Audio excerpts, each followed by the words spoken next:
I think probably the most controversial and the newest thing that I've been thinking about has been this question of the moon and the sun.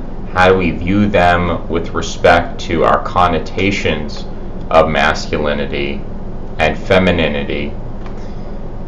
When I look at the Greek concept of peras and aperon, I see a limiting principle, and I see the principle of the unlimited. In the limiting principle, I see masculinity, and this later in Freud's system becomes thanatos, that element which cuts away, that element which restricts, that element, and it's been brought up recently by Julian von Abela. I wasn't going to read what he had to say, but he did put out some Medium thing saying the enemy is Azathoth.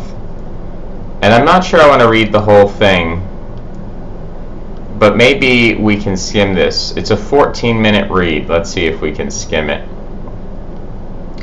Last few years I've grappled with physics, mathematics. I've seen a perception of dark truth about reality, an ever-present force that shapes the world behind all events. I think only a few people are beginning to grasp the extent of this force. It's driven the fall of civilization, emergence of technology, life and death, and will determine the fate of the cosmos. It's always existed. It is the inevitable destiny of everything, although its influence can be held off for some time. All the politics, all transformations are but shadows of this eternal struggle.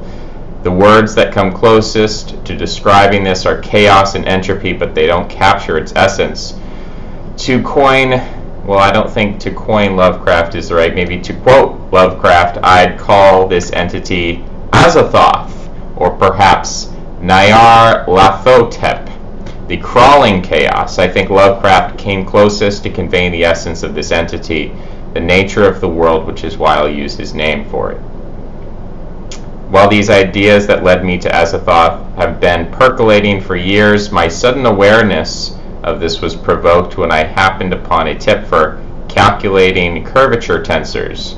To calculate the curvatures, it's important to trace as you go because this halves the work. The Riemann curvature has a bunch of wild junk that you don't care about. This nugget of mathematical wisdom explains, I think, why everything around us is happening, where we're headed. Could hold the key to the end of the universe. But let's start at the beginning. I think Roger Penrose was the first person to glimpse Azathoth in mathematical form. In the 70s, he was struggling to make sense of the standard model of cosmology. In popular accounts, the Big Bang is usually described as chaotic and explosive. Part of the reason I think of the sun as feminine is because it mirrors the chaotic, explosive femininity that the Big Bang had. Also, again, if masculinity is thanatos, cutting away, limiting, in what sense does the sun cut away? In what sense does the sun limit? In what sense is the sun a symbol of death? So to have a big, white, bright, yellow sun cannot be reconciled with masculinity. You would need to somehow invert the sun if you wanted to have a symbol of masculinity. So obviously the sun will not do. I think really what the sun is at the end of the day, it is something that's been connected with the warrior type versus the lunar or priestly type, but we'll get into more of that later. Penrose tried to imagine a generic Big Bang and consequently discovered that the origin of our universe was not generic, it was special. We follow his thought experiment and imagine the reverse, a big crunch, the possible fate of the universe in which all of space-time collapses to a singularity. Big crunch is not a clean shrinking of the cosmic balloon, but a messy process.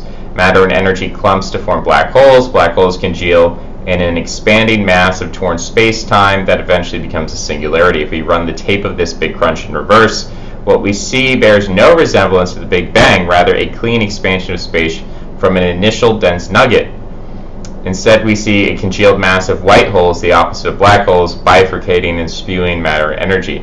That is what the generic Big Bang would look like. So essentially he's saying that according to the models of Penrose, if we sort of run the model backward and forward, and of course we're looking at the Big Crunch, what we're assuming is localized black holes form.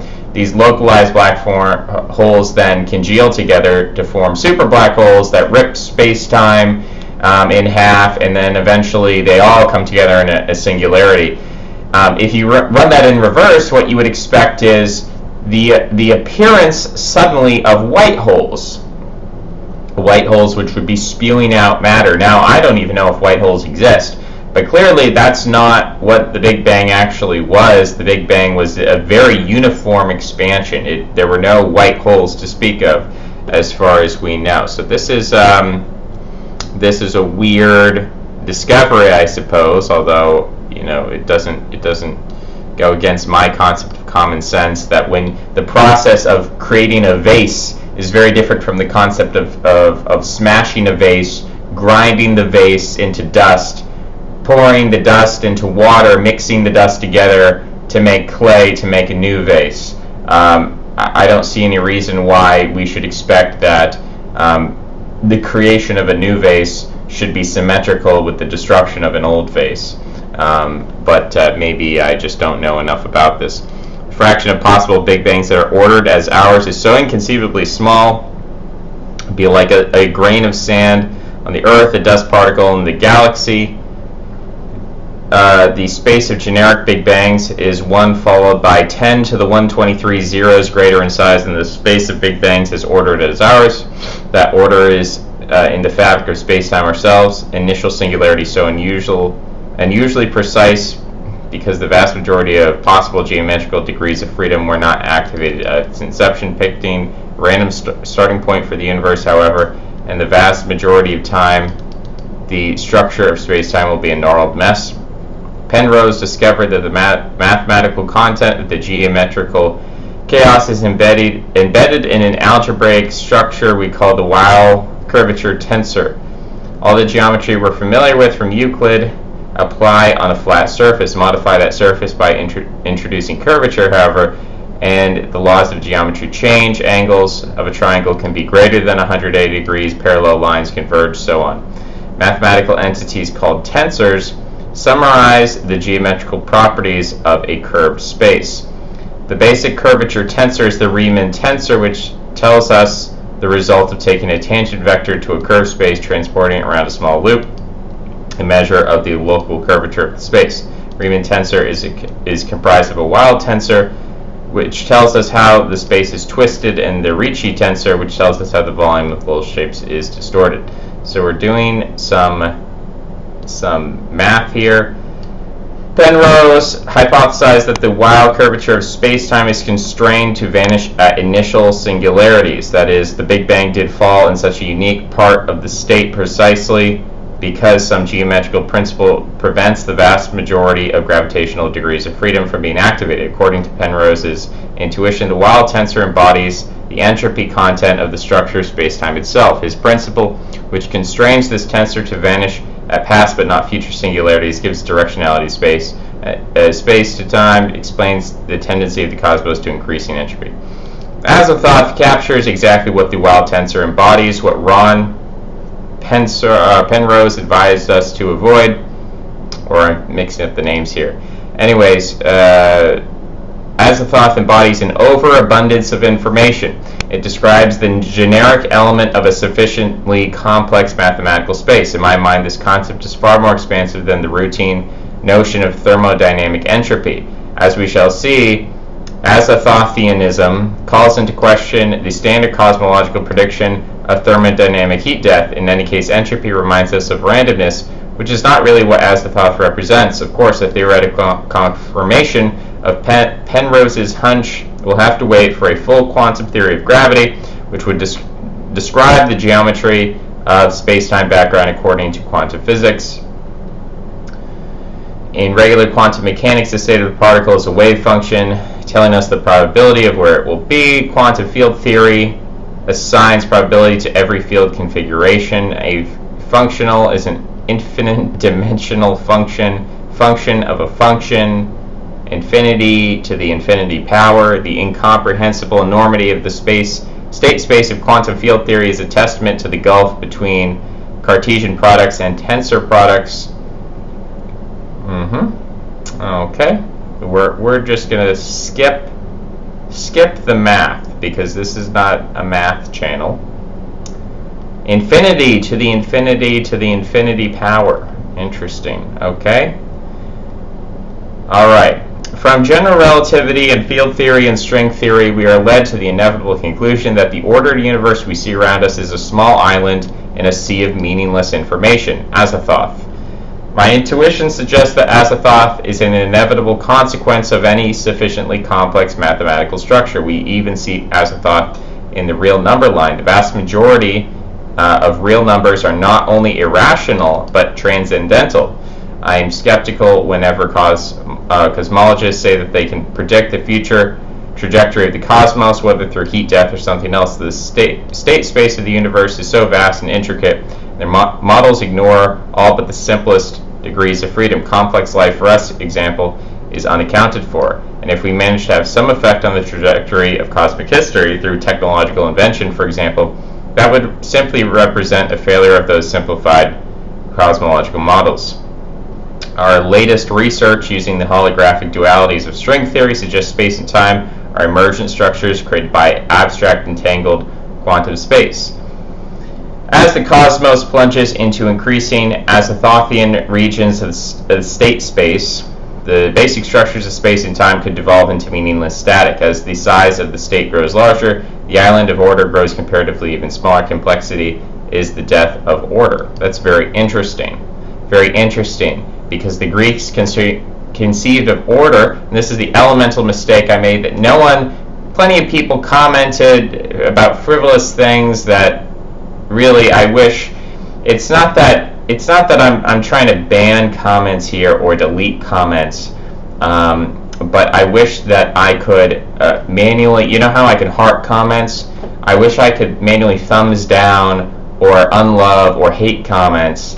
You know, hate is a strong word, but I need something in opposition to love here, because some people are making legitimate comments. Some people are listening to what I'm saying and saying, well, here's where I disagree, here's evidence to favor what you're saying, here's something you haven't considered, rather than the rudeness and some of the disgusting comments and some of the frivolous comments that don't have to do. I mean, look, if this was if this was a channel about frivolous things, I would expect frivolous comments. I suppose I still have to expect them, but I wish I could, show my displeased face next to each one of these comments, and I wish they could be sort of sorted from top to bottom. All the loved ones would be at the top, and all the displeasing ones would be toward the bottom, but I can't do that.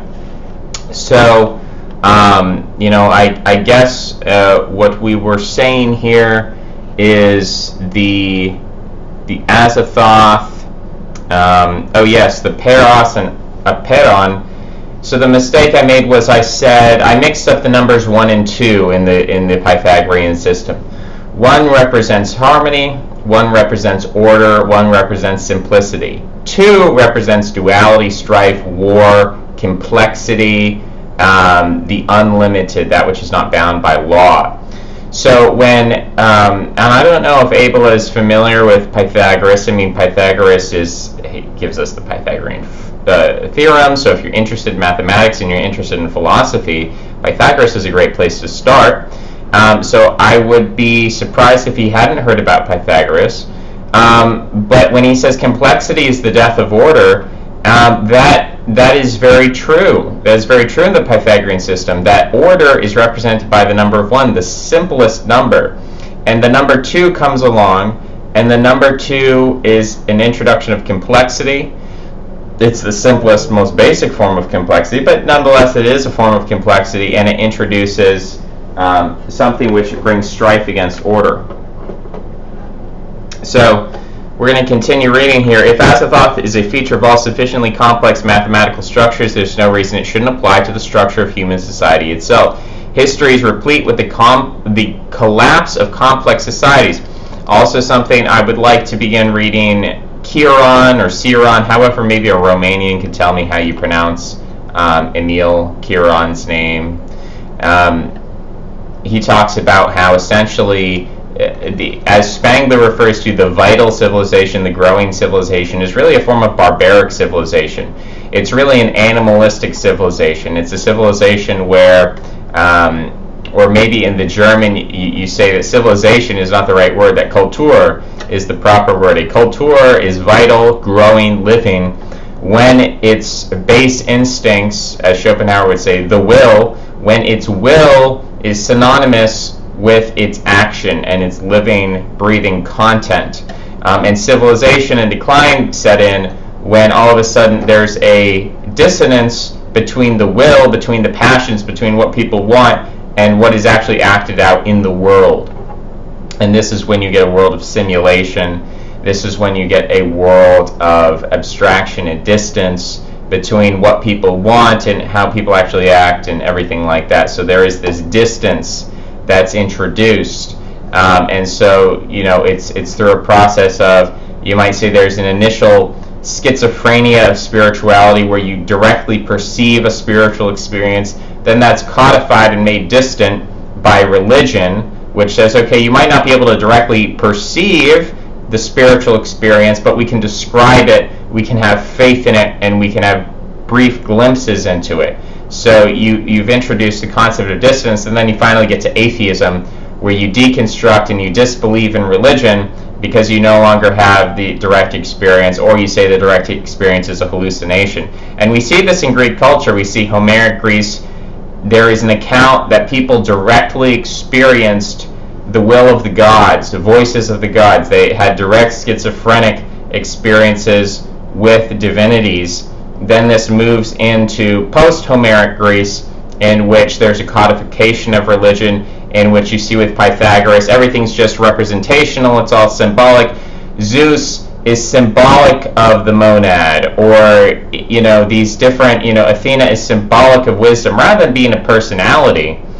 These figures start to morph into Jungian archetypes, and the Greeks do a kind of internal psychoanalysis, and they say, oh, well, these gods represent this, and they go out to other cultures and they say, oh, your gods are like our gods, and the Romans do this as well, of course, but they say, oh, the Egyptian gods are just parallels of our gods, and they're really getting at the same elemental thing. So it's no longer about a person with a name being a divinity. It's about this system of Jungian archetypes and symbols and representations, and you have initiatory cults, which are no longer about achieving direct experience with divinities, but it's about dissecting and understanding these mythologies and breaking them down and being able to see them from a metalogical view, and you can understand the metaphysical system that these stories and these narratives promote,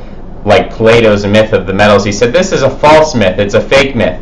By the time you get to Plato, the Greeks are now accepting this idea of the noble lie. They're accepting the idea that religion and spirituality is wrong, that the priest is engaged in a kind of sophisticated misdirection or manipulation, and that people have to be, because the masses are not moral by their nature, they have to be sold these myths in order to promote good behavior, right? We have to promise them a false benefit in the afterlife, or false punishment if they don't conform to a moral system, because they're not capable of self-generating morality.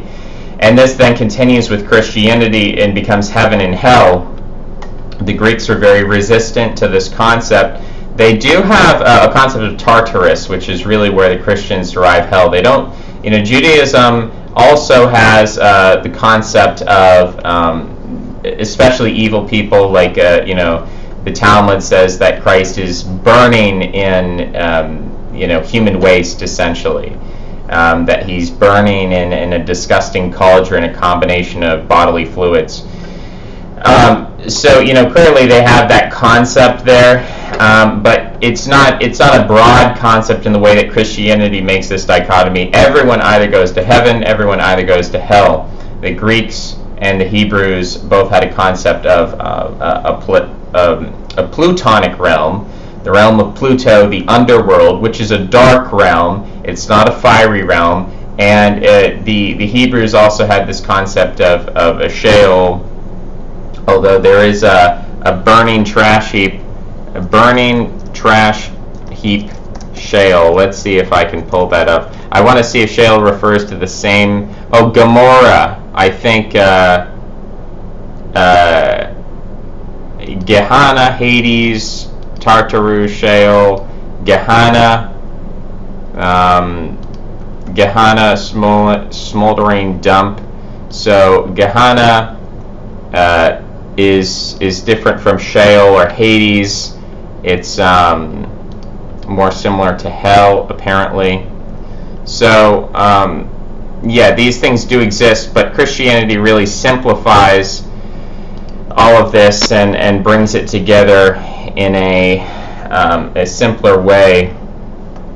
And we're just going to go back into it rather than try to pull all that out. Oh yes, so the Platonic, which is a form of atheism, not believing in the gods. Socrates, of course, is persecuted for not believing in the gods. There's this lack of faith, but there's still this idea of the edifice of faith has to remain for the stupid people. The elite continues to promote religion as a form of controlling stupid people, but the elite no longer believes in religion in the way that the elites of Homeric Greece really did believe in the gods. So it's first, atheism always begins with the elite, and they maintain religion for the masses. But then you get to a point with the Greeks where the elite no longer believe in religion, and the people no longer believe in religion, and no one's holding it up. And this is the point at which religious life in Greece is so weak that they're willing to accept something like Christianity. So we say Homeric Greece, the Trojan War, maybe 1000 BC or 700 BC, somewhere between that region. And then we say from Plato to Pythagoras, we're talking about the region between 700 BC and maybe 300 BC is this period where the average Greek person might believe in religion, but the Greek elite are really questioning it and becoming perennialists. And then you have from 300 BC to 0 AD, which is this process in which the Greek people give up on their old religion and they become willing to accept something new. They're interested in Judaism, they're interested in Mithraism, they're interested in Egyptian cults, they're interested in all sorts of things. So this is the quote-unquote New Age for the Greeks, and during Alexander the Great, who is right at the end of this period, the last dying vestige of Greek society is this explosion, much like World War II for Faustian civilization, this great explosion, expansion into the Middle East, which is short-lived, doesn't exist, very similar to, the Third Reich or something like that, where it's this big explosion and really amounts to nothing at the end of the day geopolitically. There's still genetic fragments and evidence and pottery and whatever archaeological sites that we can say, oh, this actually happened, places like Afghanistan. But nonetheless, it is a dying explosion. It's the last gasp of life.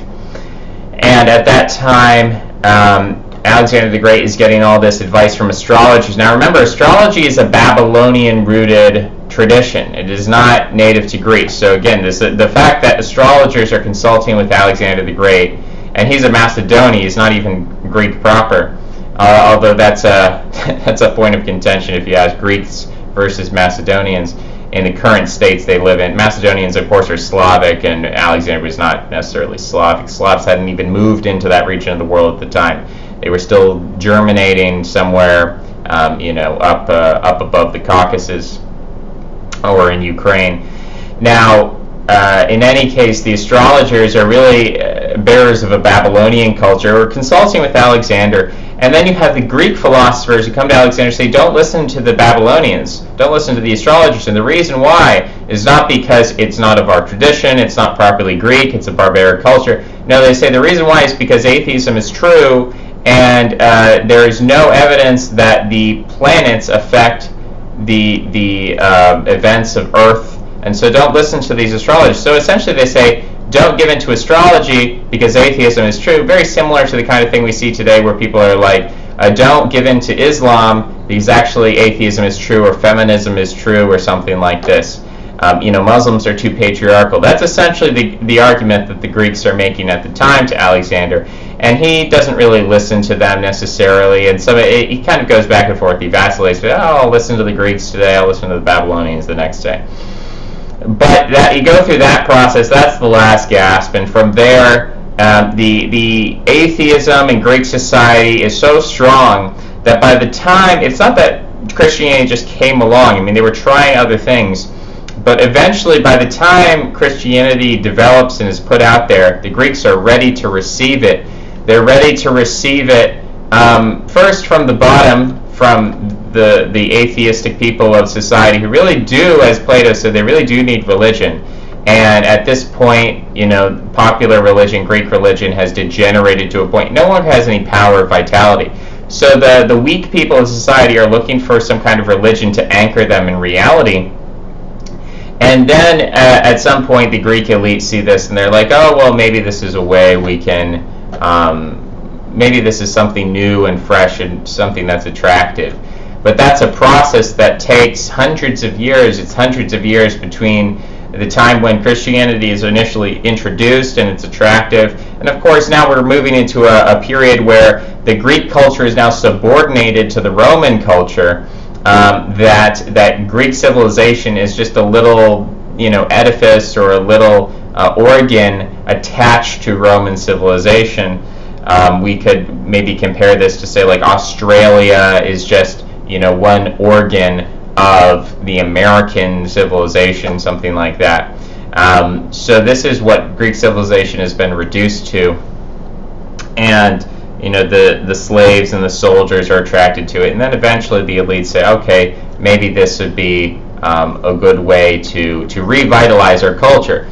Now, at that point, things are so they're in such a mess that it's really impossible to revitalize the culture. What happens instead is that civilization experiences a collapse, and the Germans, who really are more and more over time admiring the Greeks and the Romans for their technology, for their culture, for their system of law that they've developed, they really admire them, and they say, well, we want to take this over, not to destroy it, but to take it over to become the new rulers, to achieve a synthesis between German and Greco-Roman culture. So they do that, they come down, they invade, they don't kill everybody, they don't destroy everything, as, vandalism comes from the term Vandal, which is a tribe of Germans who came down. So the idea was that, it was the Germans who destroyed Greco-Roman civilization. It's not true.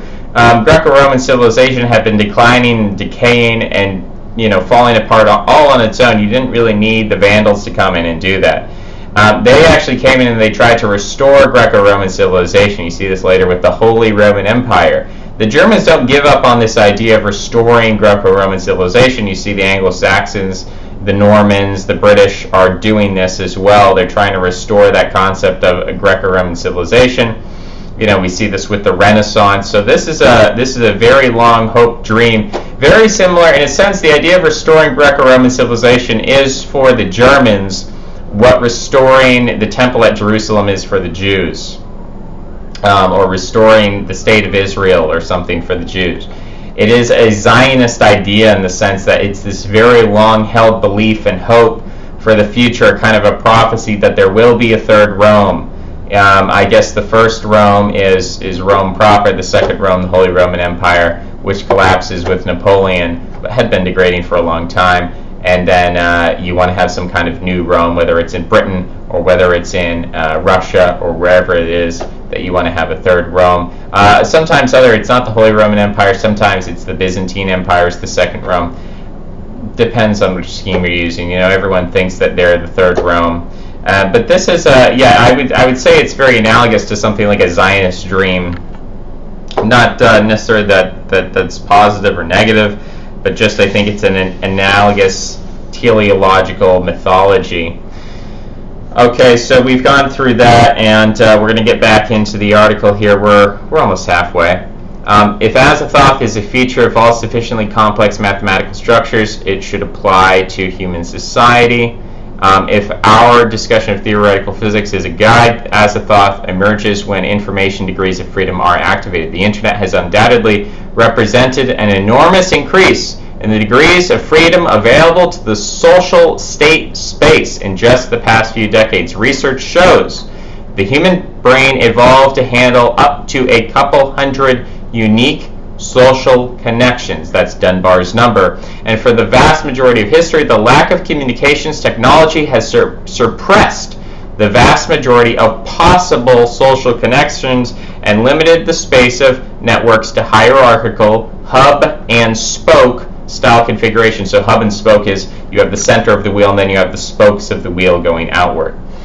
In most societies throughout history, for example, a typical person would find their interactions, communication, and social connections limited to a small group of people. News about the external world was limited and conveyed through a small number of centralized channels. Organization was hierarchical and command control systems were clearly defined. Even through the middle of this last century, most citizens of the industrialized world would hear about news about the wider world through radio or newspaper comparatively infrequently and would generally care more about the happenings in their immediate community and social circle. The development of new telecommunications technology in the late 20th century, accumulating in the ubiquitous presence of social media and internet channels, has meant a lifting of the suppression on potential social network degrees of freedom and thus an enormous expansion of the dimensionality of the social state space. The internet has done to the social space what quantization did to classical field theory, or what strings did to quantum field theory: uncover previously suppressed dimensionality in the state space.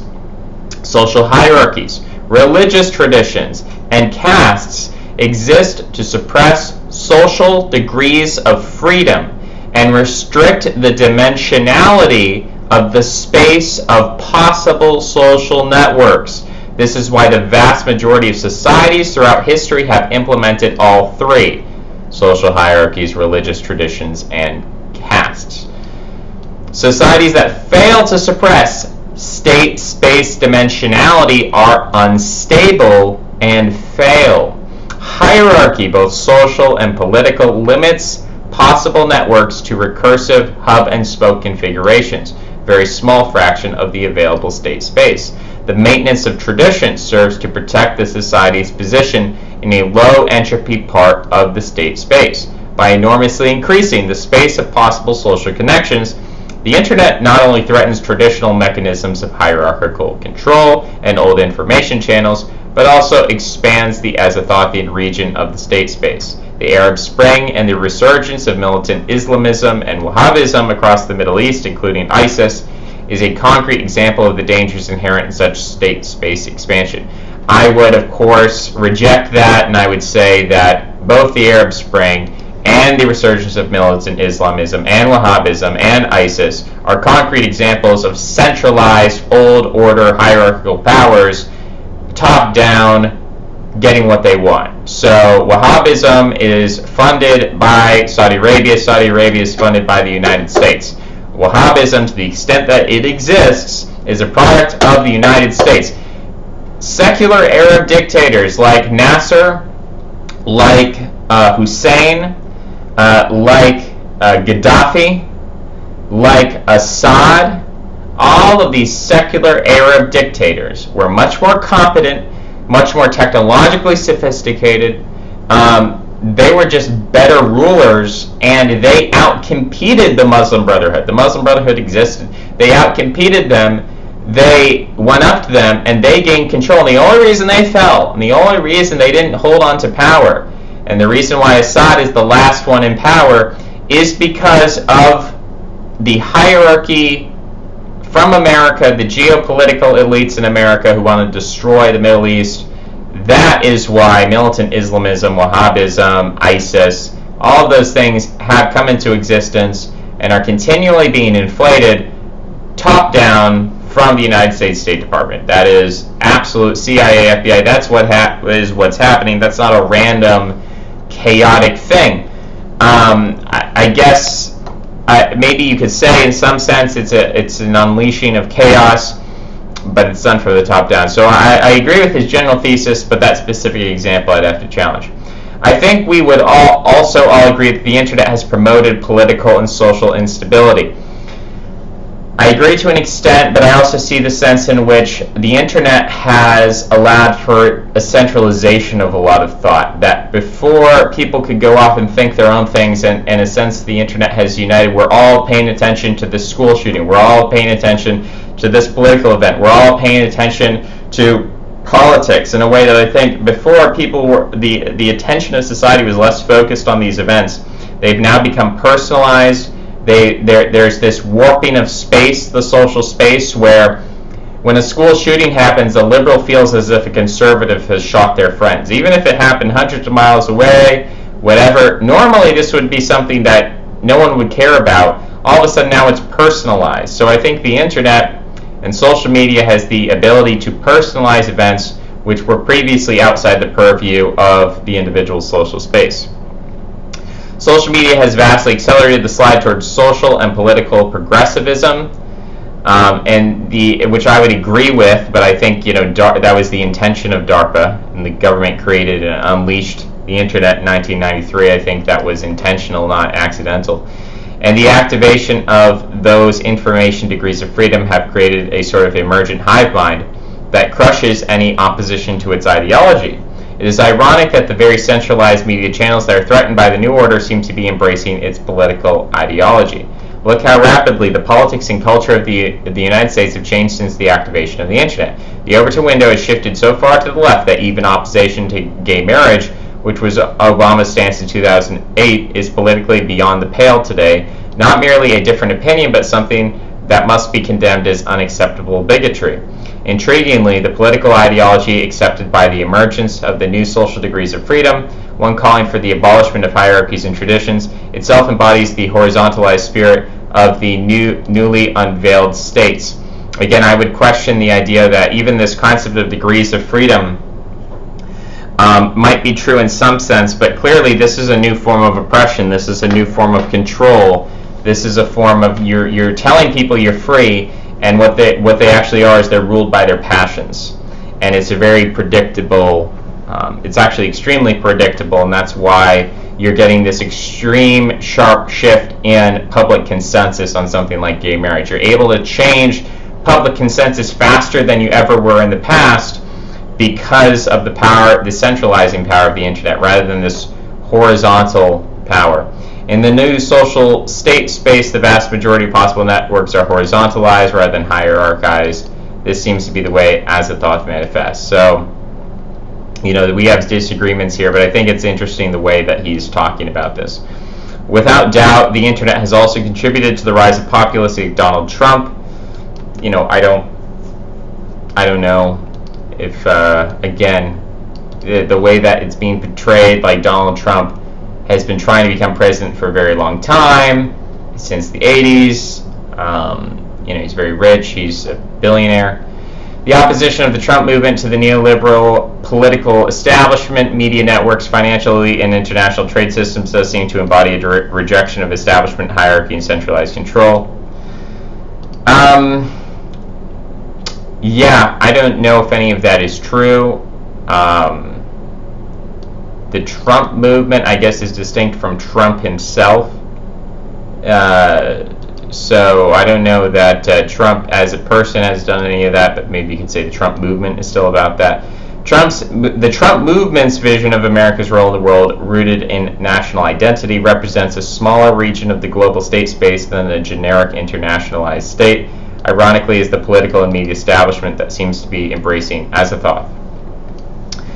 I think this Azathoth, this complexity, this chaos, is a false kind of chaos. I think it's not random. I think it's intentional complexity that's used to destroy and confuse people's psyche and to make them into animals so that they can be controlled more easily. So I think it's a valid concept, but I think it needs refinement here. Futurists have described the coming century as a technological singularity that will see more rapid change, social, economic, political, than any previous period. New technologies like neural interfaces, quantum computing, virtual reality will expand the social state space, accelerate the evolution of society, Instability and rapid change will be the norm. Eventually, through the sheer force of statistical reality, the state of the system will enter into a region incompatible with ordered structure as you know it. The social system supporting the technological base will collapse. Too much information is a very bad thing. Certainly for individuals, too much information disables the individual, makes them incapable of expressing any kind of agency. They're completely controlled top down from other forces.